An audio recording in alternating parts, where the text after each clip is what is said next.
নমস্কার সবাইকে। আমি doctor Sudipta Bhattacharya, senior consultant cardiovascular thoracic surgeon. ভালো থাকার পাসওয়ার্ড নিয়ে আবার চলে এসেছি। আজকের বিষয় হলো ধূম্রপান স্বাস্থ্যের জন্য ভালো। কাউকে কখনো জিজ্ঞেস করেছেন যিনি ধূম্রপান করে থাকেন বা তামাক জাতীয় দ্রব্য সেবন করছেন যে আপনার কেমন লাগছে? তিনি কিন্তু বলবেন আপনাকে তার মনের প্রাণের কথা, দারুণ লাগছে, দারুণ, খুব ভালো। কেন বলুন তো?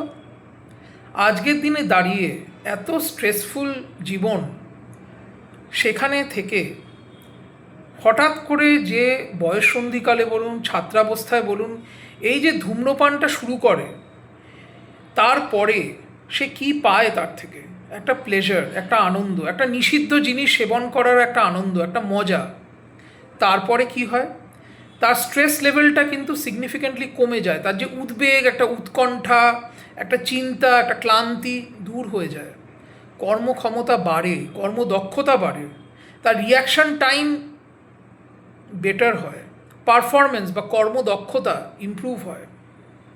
সিগারেট খেয়ে, নিকোটিন সেবন করে ভাবতে পারেন, হয়তো পারফরমেন্সও ভালো হবে, অ্যাংজাইটি কমবে, ঘুম হবে। ইভেন কোষ্ঠকাঠিন্যর বিরুদ্ধেও অনেকে বলে যে আমার ডাক্তারবাবু পটি হয় না সিগারেট না খেলে। তো এত উপকারিতা, তাও ডাক্তাররা বলছে আরে সিগারেটটা খেও না। কেন খাও এসব ছাইপাস? তার কারণ হলো এই যে সিগারেটটা আপনি খেলেন, প্রথম প্রথম আপনাকে কিন্তু একটা সাংঘাতিক ও মুড বুস্ট করে দেবে। আপনার মন মেজাজ ভালো রাখবে, আপনার ঘুম ভালো হবে, শরীর মন তাজা থাকবে।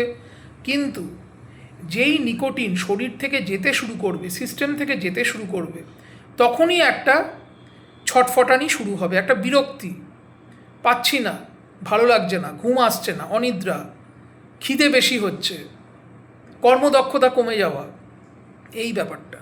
কেন? অ্যাডিকশন। নিকোটিন অ্যাডিকশন একটা দুষ্ট চক্রের মতো, যেই চক্রে ঢোকা আছে, বেরোনো নেই। তখন আপনার কি মনে হবে যে আর একটুখানি খাই, আরেকটু সিগারেটটা, আরেকটা সিগারেট, আর দুটো, এই ব্যাপারটা। খেতে খেতে কি হবে, আপনি হয়তো আগে একটা সিগারেটে যে আরামটা পেতেন, যে আনন্দটা পেতেন, আপনার পায়খানা হয়ে যাচ্ছিল, কোষ্ঠকাঠিন্য দূর হচ্ছিল, আপনার পারফরমেন্স অ্যাংজাইটি চলে যাচ্ছিল, আপনার কর্মদক্ষতা বাড়ছিল, আপনার উৎকণ্ঠা উদ্বেগ অনেকটা হ্রাস পাচ্ছিল। এই অ্যামাউন্টটা, নিকোটিনের অ্যামাউন্টটা দিনে দিনে বাড়তে থাকবে। এটা একটা দুষ্ট চক্রের মধ্যে আপনি ঢুকে পড়েছেন।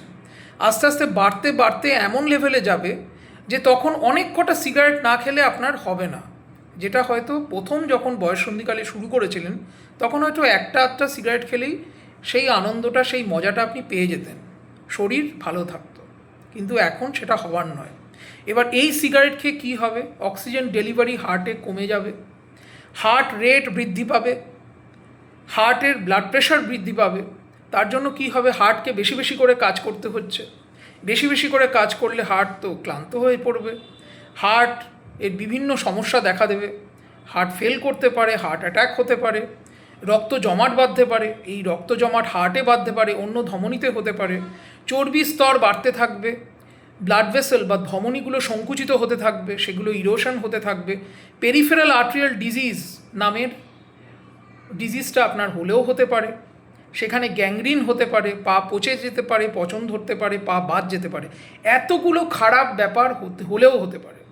ইনফ্যাক্ট যদি এখন ফিফা ফুটবল ওয়ার্ল্ড কাপ চলছে, যদি আপনি একটা ফুটবল গ্রাউন্ড, যে কোনো স্ট্যান্ডার্ড ফুটবল গ্রাউন্ড যদি দুবার চক্কর না কাটতে পারেন পায়ে ব্যথা না করে, তার মানে শিওরলি আপনার পেরিফেরাল ভ্যাসকুলার ডিজিজ আছে, কারণ এটা ক্লডিকেশন পেন। তো সিগারেট নিয়ে অনেক কথা আজকে হলো, নিকোটিন নিয়ে অনেক কথা হলো। উপকৃত হলে অবশ্যই জানাবেন, কোনো প্রশ্ন থাকলেও অবশ্যই জানাবেন। আজ আসি, ভালো থাকবেন।